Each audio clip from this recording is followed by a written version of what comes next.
Assalamualaikum warahmatullahi wabarakatuh.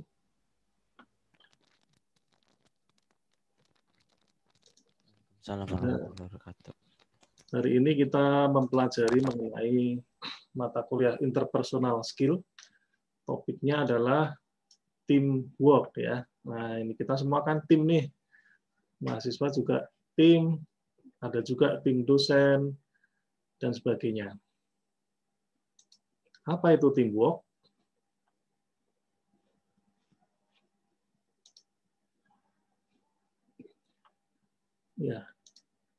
Ya, tim. Ini ada definisi dari tim ya. Group of people who have a commitment to produce a result. Ya.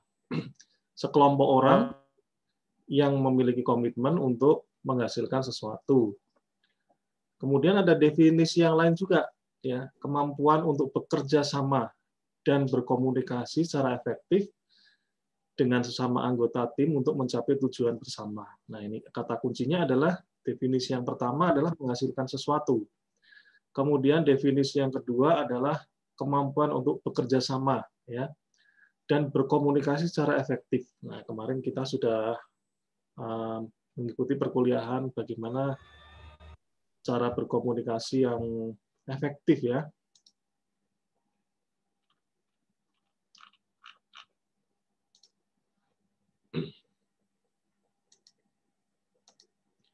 Apakah tim sama dengan kelompok atau sekumpulan orang, ya? Nah, kan kalau tim itu terdiri dari beberapa orang, kelompok pun juga terdiri dari beberapa orang. Apa yang membedakannya? Yang membedakannya adalah tujuannya, ya. Tujuannya. Kalau sekelompok orang, ya, nongkrong bareng misalnya, tujuannya nggak jelas, ya sekedar untuk mungkin nongkrong, ngobrol bareng, ya, tidak ada tugas tertentu yang ingin diselesaikan, maka itu disebut sebagai kelompok orang atau sekumpulan orang. Tapi kalau tim, maka sifatnya adalah dia menghasilkan sesuatu dan berkomunikasi secara efektif, ada target yang harus diselesaikan dengan jangka waktu tertentu. Ya, seperti itu. Ini ada tim adalah kumpulan orang yang memiliki kebutuhan tertentu. Nah, tergantung timnya ya. Kalau dalam menyelesaikan suatu project IT misalnya, nah tentu timnya adalah orang-orang yang memiliki kebutuhan tertentu, yaitu kebutuhan yang berkaitan dengan proyek tersebut misalnya. Kalau misalnya akan ada mengirimkan pasukan tempur misalnya, ya ingin merebut suatu daerah tertentu, nah maka yang dikirimkan adalah tim atau pasukan yang memiliki spesifikasi tertentu, seperti itu. Nah ini definisi dari perbedaan kelompok dan tim ya, silakan silakan dibaca sendiri. Yang pada intinya adalah kelompok individunya bekerja secara mandiri, kalau tim itu individunya bekerja sama, ya. Kenapa? Karena dia merupakan sub bagian dari pekerjaan tersebut, gitu. Kemudian anggota diperintahkan melakukan pekerjaan, sementara kalau tim berkontribusi dalam mencapai keberhasilan di suatu tujuan tertentu. Ya, silakan dibaca sendiri ya. Nah ini contohnya ini. Kalau ada keledai, kalau jejer gitu ya, berarti anggaplah itu sebagai sekelompok keledai. Masing-masing memiliki tujuan yang berbeda. Yang satu ingin makan di sebelah kanan, yang keledai sebelah kiri ingin makan di sebelah kiri. Nah, kalau bukan sebagai tim atau sebagai individu, cara bekerjanya atau cara berpikirnya atau mindset-nya, maka dua-duanya tidak akan makan. Ya. Maka dia harus merumuskan tujuannya. Tujuannya itu untuk apa sih? Oh, untuk makan gitu ya. Ya sudah, berkomunikasi nih. Nah, yuk kita makan yuk. Nah, makan bareng kan? Tujuannya kan makan ya. Ini lagi rapat. Ya sudah, kita makan. Jalan bareng di sini. Nah, makan bareng. Sama-sama kenyang. Meskipun ini satu dibagi dua, tapi dia balik ke kanan, sisi kanan, makan lagi. Akhirnya makannya juga banyak juga ya. Tujuannya tercapai. Nah, begitu juga dengan tim ya, juga harus merumuskan tujuannya, juga harus berinteraksi dengan baik agar komunikasinya bisa efektif ya.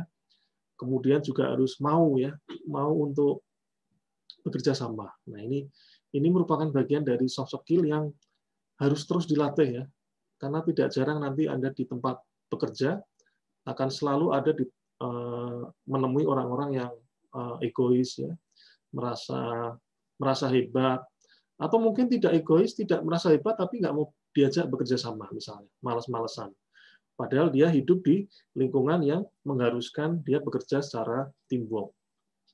Makanya di dalam lowongan-lowongan itu banyak syarat soft skill ya, mampu bekerja sama dalam seperti itu.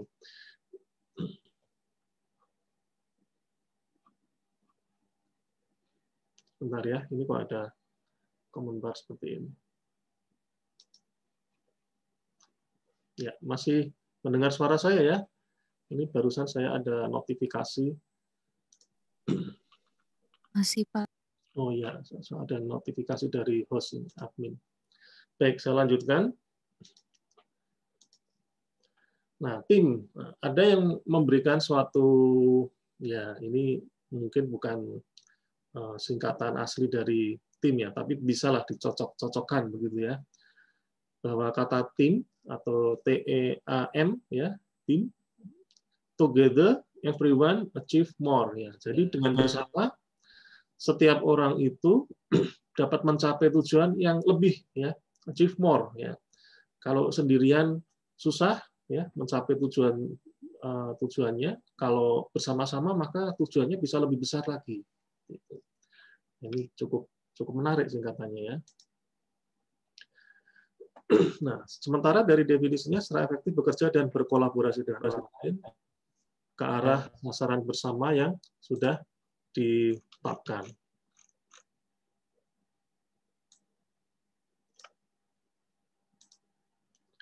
Kemudian orang yang kompeten membina dan mempertahankan hubungan kerja. Ini tadi ada berkebutuhan khusus ya, salah satu syarat dari tim tadi.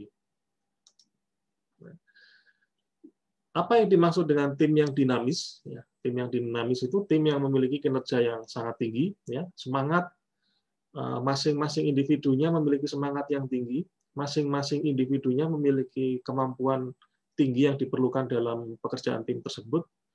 Kemudian syukur-syukur punya passion dalam pekerjaan tersebut gitu. Jadi seperti halnya tim yang solid ya, tim yang bagus itu masing-masing harus bisa saling bekerja sama ya, saling bisa mengontrol diri, meletakkan kepentingan timnya di atas kepentingan pribadi gitu. Kemudian dapat memanfaatkan energi dalam tim. Nah ini, ya, jadi energi positif yang ada di dalam tim, semangatnya, ya, keahlian dan masing-masing itu bisa dimanfaatkan sendiri. Kemudian menghasilkan sesuatu, ya, timnya penuh dengan rasa percaya diri. Ya, jadi dia itu bangga, ya, bagian dari tim, bangga bisa menyelesaikan masalah atau menyelesaikan proyek-proyek yang ada di dalam tim tersebut.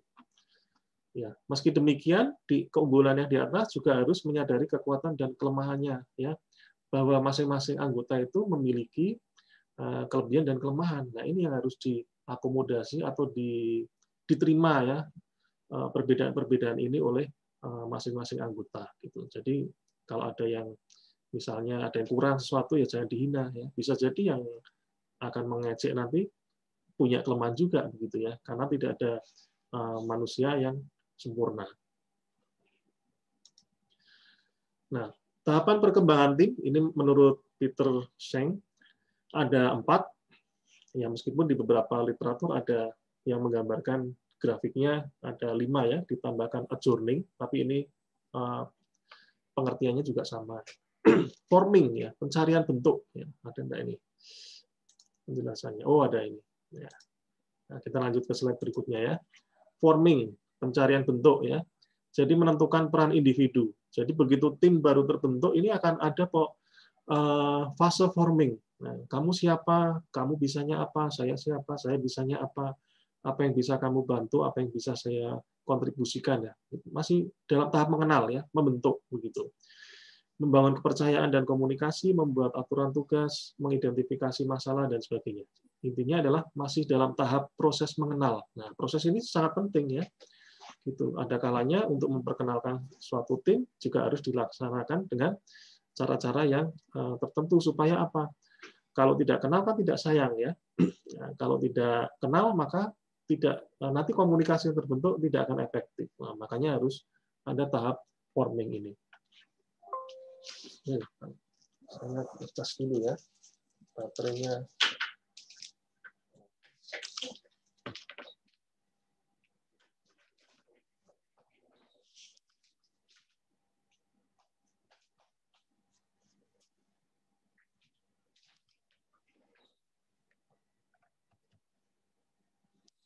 Kemudian storming. Ya. Storming ini melaksanakan tugas, ya, membuat aturan ya, mulai saling membantu. Storming. Ya kadang-kala muncul konflik ya, tapi justru konflik ini harus diselesaikan dengan baik ya. Kemudian di fase ini juga harus ada tahap coaching ya, mengarahkan ya. Coaching itu mengarahkan. Kemudian performing. Nah ini kalau performing sudah tahu untuk apa dia join atau diminta bergabung ke dalam tim gitu. Ini harus sudah saling membangun kedekatan sama anggota tim. Nah, ini biasanya sudah agak-agak solid gitu ya kalau sudah performing. Kemudian transforming atau adjourning ya, sudah tahu tujuannya. Kemudian dia akan mencapai tujuan yang bersama ya gitu. Jadi kalau tujuannya sudah berhasil ya dia senang ya merayakan bareng gitu. Ya. Kemudian ada juga yang menggambarkan seperti ini, tahap-tahap perkembangan teamwork, undevelopment, experimenting, mature, dan consolidating. Undevelopment ini masih belum mengenal satu sama lain, mengerjakan tugas tapi ya masih banyak konflik ya, nggak sepakat, entah itu mungkin tahapannya, cara mengerjakannya ada yang kurang, kemudian proyeknya ada hal-hal yang harus diselesaikan dan sebagainya. Kemudian ada experimenting, uji coba, kemudian consolidating, ini komunikasinya sudah efektif, ya, saling percaya, saling terbuka. Kalau sudah matur, nah enak ini ya, sudah saling memahami, sudah saling tahu kelebihan dan kelemahannya masing-masing, ya, tahu tugasnya masing-masing, ya tinggal mengerjakan tugasnya. Kemudian tahap perkembangan tim ada berdasarkan Richard Y. Chang ya dalam buku Membangun Tim yang Dinamis ada 4, yaitu ada drift, strive, kemudian thrive dan arrive. Drift itu menetapkan arah ya. Arahnya mau kemana, apa yang harus dikerjakan, bagaimana cara mengerjakan, kapan harus dikerjakan dan sebagainya. Kemudian mulai bergerak, kemudian mulai ritmenya sudah mulai bagus ya sehingga cepat geraknya dan akhirnya sampai ke dalam tujuan. Ya, ini ada ilustrasi yang cukup menarik ini ya. Denny Sanjaya hadir? Hadir, Pak. Nah, ini Anda lihat gambar apa itu? Gambar ini ya. Ini gambar burung ya. Ya, Pak. Anda pernah memperoleh informasi nggak? Kenapa kok burung ini seperti ini kalau terbang? Untuk posisi burung seperti itu karena untuk mengurangi beban angin yang diterima, Pak. Ya, betul ya. Jadi, kenapa kok mereka terbangnya segitiga seperti ini? Karena yang di depan ini, yang berperan sebagai pemimpin, dia membuka jalan. Jalan apa? Jalan angin, ya, jalan udara. Ketika yang di depan dibuka, ya, maka dia akan meringankan beban yang ada di belakangnya ini. Yang kedua, begitu juga yang kedua, dia posisinya agak menjorok keluar, ya, dari yang pertama, dia akan membuka beban atau membuka beban tekanan angin ya untuk posisi yang di baris yang ketiga. Begitu seterusnya sehingga ini seolah-olah bentuknya segitiga ya. Jadi inilah burung yang tahu fungsinya ya, saling membantu sama satu sama lain.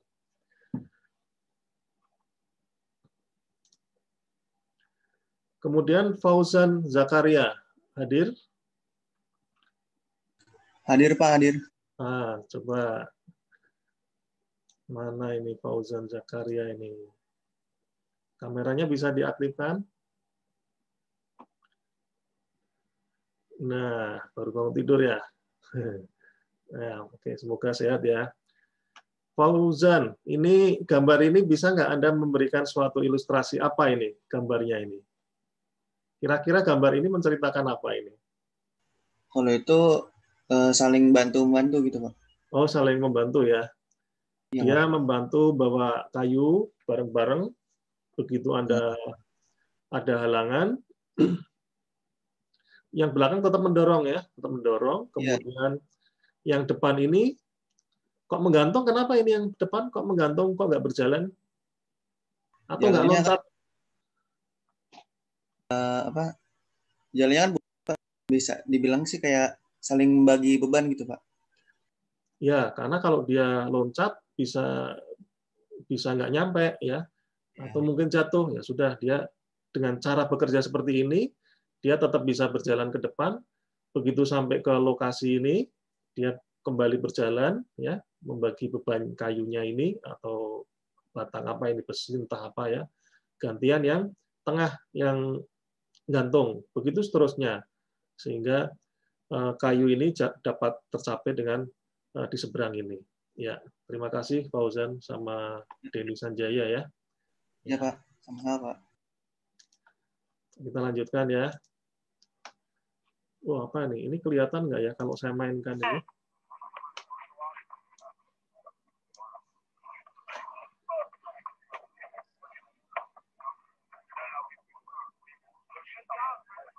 Kelihatan ya, semoga kelihatan ya.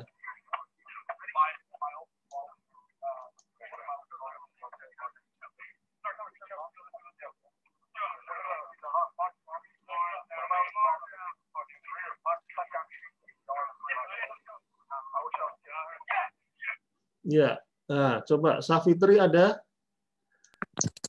Ada Pak. Ya, boleh. Safitri bisa di komentari nggak gambar ini? Film tadi barusan yang tentara naik dinding. Itu sama-sama Pak, bahu-membahu buat nyampe ke atas. Mereka bekerja sama biar nyampe ke atas, Pak. Biar bisa ngelompatin apa sih tembok itu, Pak. Karena kalau misalnya cuma sendiri-sendiri pasti bakal lama dan susah. Kalau misalnya mereka bareng-bareng kayak gitu bakal lebih mudah gitu, Pak. Ya, bareng-bareng aja nggak cukup ya. Dia harus bekerja sama.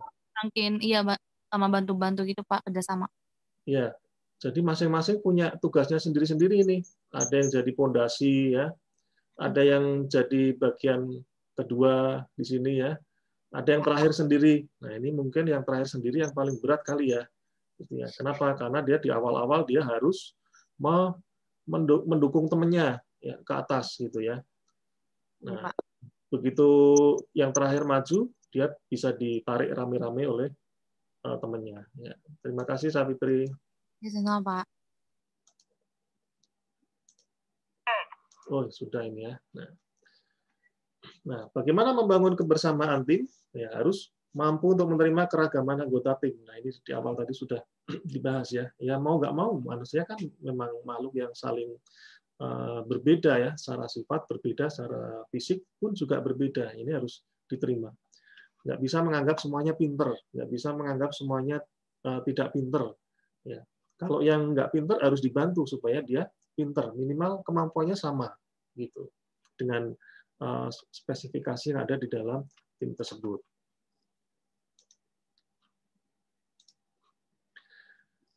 Nah, kemudian dalam tim pun juga ada peran-perannya. Nah, ini kalau seorang leadership yang bagus, maka dia harus menggali apa itu anggota timnya, sifatnya bagaimana, passionnya apa ya, kemudian latar belakangnya apa, karena itu mempengaruhi nanti fungsinya ya, fungsi di dalam tim tersebut. Jadi peran dalam individu dalam tim ini secara umum ada driver, planner, enabler, eksekutor, dan controller. Driver, nah ini biasanya yang dominan ke dalam memberi arahan atau memimpin dengan bagus, biasanya dia akan menjadi driver ya. Gitu. Ini akan terlihat nantinya. Ya, bahkan di dunia kerja pun akan terlihat. Gitu. Mungkin kalau di dunia sekolah masih belum kelihatan ya, meskipun dia mungkin dia jadi apa ini, ketua BEM misalnya atau ketua UKM dan sebagainya, ya belum tentu juga nanti di dunia nyata dia akan cocok juga di driver, belum tentu ya. Jadi nanti di dunia realnya yang akan kelihatan.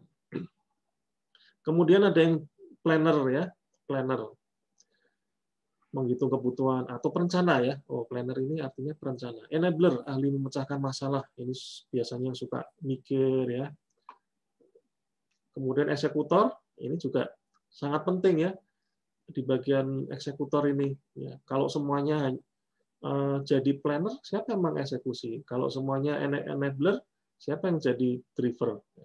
Begitu juga yang controller, yang ngecek-ngecek, ini juga penting juga gitu. Jadi semuanya penting gitu. Apapun posisinya di dalam tim, semuanya penting. Dan itu tugas dari pemimpinnya ya, yang mengarahkan ini bagian mana, ini siapa yang menjadi bagian planner, siapa yang jadi enabler, siapa yang jadi eksekutor. Dan ini tidak ada yang lebih baik. Semuanya baik ya. Semuanya baik dan memiliki tanggung jawab yang sama-sama berat gitu. Driver mungkin kelihatannya hanya nyuruh-nyuruh ya, kan memberi arah kan, nyuruh-nyuruh. Tapi tanggung jawabnya terhadap tim besar. Begitu juga enabler, kayaknya cuma mikir, tapi kalau nggak ada enabler ya tujuan akhirnya nggak akan tercapai. Begitu juga eksekutor, ya, dia yang bekerja, yang menghasilkan output, mengkoordinir dan memelihara tim. Kalau nggak ada eksekutor, tidak ada yang melaksanakan, ya repot ya, seperti itu. Jadi semuanya penting. Nah, mindset semuanya penting ini juga harus kita latih ya. Kita harus menghargai masing-masing bagian yang ada di dalam tim. Jadi nggak boleh ketika Anda nanti suatu saat didapuk atau diberi amanah jadi ketua tim misalnya, merasa hebat ya karena jadi ketua tim. Oh enggak ya, tidak seperti itu. Atau misalnya ada teman Anda yang bagian lapangan, Anda memandang rendah seperti itu. Yang di bagian pelaksana seperti itu. Nah, itu enggak boleh ya. Karena masing-masing memiliki tugas dan peran sendiri-sendiri.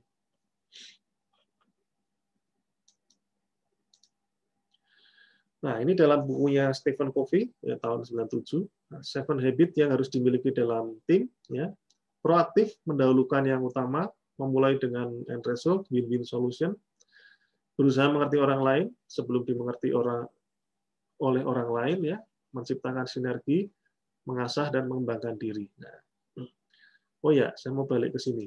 Nah, mumpung Anda masih dalam mahasiswa ya, atau masih belajar begitu, nah, asahlah 5 hal ini ya. Mungkin dengan aktif diikuti organisasi ya, baik di dalam kampus universitas maupun di luar universitas, atau aktif diikut-ikut di kegiatan-kegiatan yang sifatnya volunteer ya, itu sangat bagus, sangat membantu ya dalam perkembangan soft skill terutama di bidang leadership. Jadi nanti Anda akan ketemu nih orang-orang yang seperti apa, bermacam-macam. Kemudian bagaimana mengelolanya, bagaimana menangani masalah yang ada di dalam organisasi tersebut. Nah, itulah gunanya belajar untuk aktif di organisasi ya. Ya, ini kalau dibuatkan pohon seperti ini ya, ilustrasi 7 Habits. Ya, jadi baca sendiri aja. Kemudian kriteria tim efektif. Nah, small size, maksimal 10 orang, tapi ini kondisional ya, sekali lagi kondisional. Kalau memang diperlukan 15 orang, tapi dengan orang individu-individu yang sudah tahu tugas dan perannya seperti apa, ya nggak masalah gitu. Kemudian ada 3 kompetensi dasar, knowledge, skill, dan attitude. Nah, lagi-lagi ya, soft skill ini, attitude ya. Kemudian visi dan tujuan, kemudian bisa menerjemahkan tujuan tadi menjadi target yang terukur dan realistis.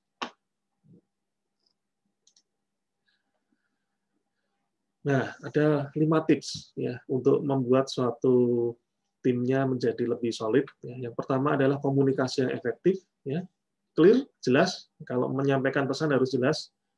Kemudian konsis, menyampaikannya dengan singkat dan padat. Kemudian konkret, ya, nyata, ya, real, ya, gitu ya.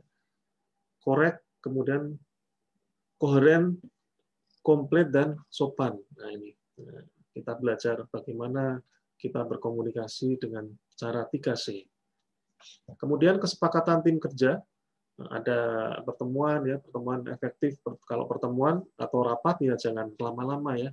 Kita mau apa, tujuannya apa, membahas apa, ya selesai, gitu ya. Kemudian ada manajemen project, bagaimana mengelola project. Nah ini toolnya juga banyak. Ada Microsoft Project, ada Gantt chart, dan sebagainya. Ya kalau Anda aktif di ikut kegiatan mahasiswa mungkin pernah membuat tabel schedule, ya, tabel schedule kegiatan. Nah, ini contohnya ini. Kalau nggak ada komunikasi yang baik, tujuannya jelas, ya. Sama-sama ingin membuat rel kereta api dari satu titik ke titik yang lain. Tapi ternyata karena pekerjaannya mungkin saling berjauhan, ya, alat komunikasi tidak ada, sudah diukur dari ujung kiri sisi sebelah ini, ternyata dari ujung kanan dimulai dari sisi sebelah kiri. Nah, akhirnya apa? Nyambung, tapi tidak menghasilkan suatu pekerjaan yang sempurna, ya. Nyambung ini relnya. Tapi apakah kereta api bisa lewat? Kan nggak bisa. Nah, ini. Kemudian tidak adanya manajemen konflik, apa akibatnya? Saling berantem. Manajemen konflik itu kalau ada masalah harus diselesaikan. Contohnya begini, kalau misalnya ada masalah di antara tim, harus diselesaikan. Nah, bagaimana cara menyelesaikannya? Nah, itu yang disebut manajemen konflik, ya. Gitu. Kemudian rapat yang tidak efektif, nah jadi ngantuk. Semoga ngajar pagi ini efektif, ya, tidak pada ngantuk, ya. Makanya jangan lama-lama kuliahnya, ya.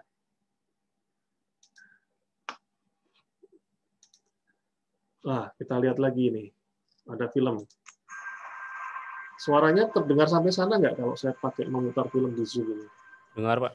Dengar, Pak. Dengar, ya. Dengar kok, Pak.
Oh, ini iklan sebetulnya, ya.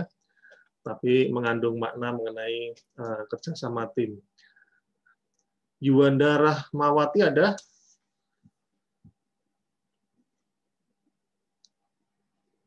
Oh, tidak ada. Baik. Arya Yudhistira? Ada, Pak. Arya Yudhistira ada? Ada, Pak. Nah, Anda barusan lihat film tadi, ya. Bisa enggak moral cerita dari film tadi apa sih? Dari film yang pertama sampai dengan yang ketiga. Ini mana nih Arya ini? Kalau yang pertama kan dia Kameranya boleh dinyalakan? Iya, Pak, bentar, Pak. Arya. Oh, ini, ya.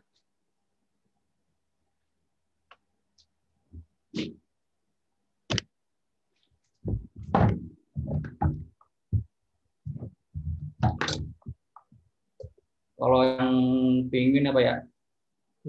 Ya, penguin.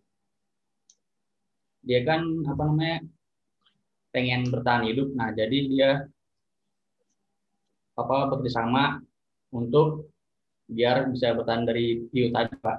Jadi dia agak kiri tuh apa namanya yang balok itu balok Balok esnya es. jadi naik ke atas terus hiunya ketabrak gitu, Pak. Oh, gitu ya. Ya, jadi moral cerita dari film tadi, kalau di samping menyelesaikan masalah, kalau ada ancaman pun, dia kalau diselesaikan secara bersama-sama dengan cara tertentu ya. Tadi kan caranya spesifik, cara tertentu dan masing-masing tahu ini. Oh, harus ke kiri misalnya di balok esnya, atau misalnya di film terakhir harus ngumpul dalam formasi segi empat misalnya dan sebagainya. Nah, maka masalah yang timbul akan lebih mudah diselesaikan. Ya, terima kasih Arya.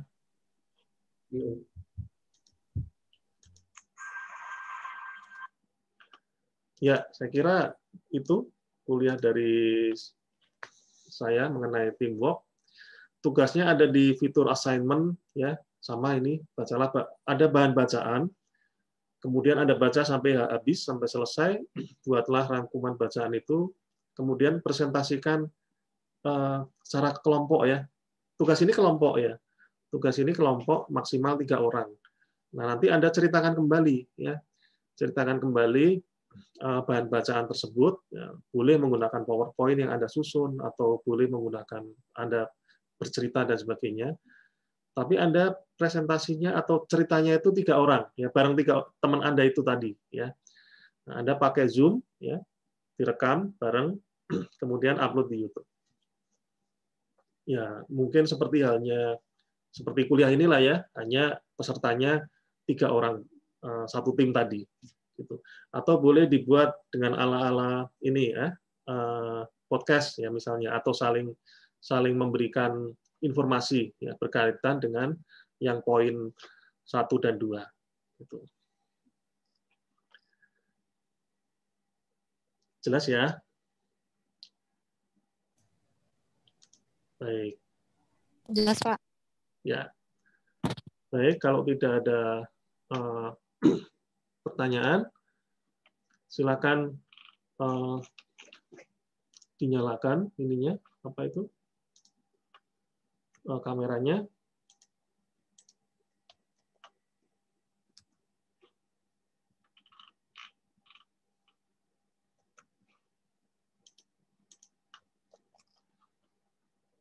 Ini ada berapa yang hadir ya? 23. Oh ya. Baik, terima kasih atas perhatiannya. Assalamualaikum warahmatullahi wabarakatuh. Waalaikumsalam warahmatullahi wabarakatuh. Waalaikumsalam. Terima kasih, Pak. Terima kasih, Pak. Terima kasih, Pak. Sama-sama.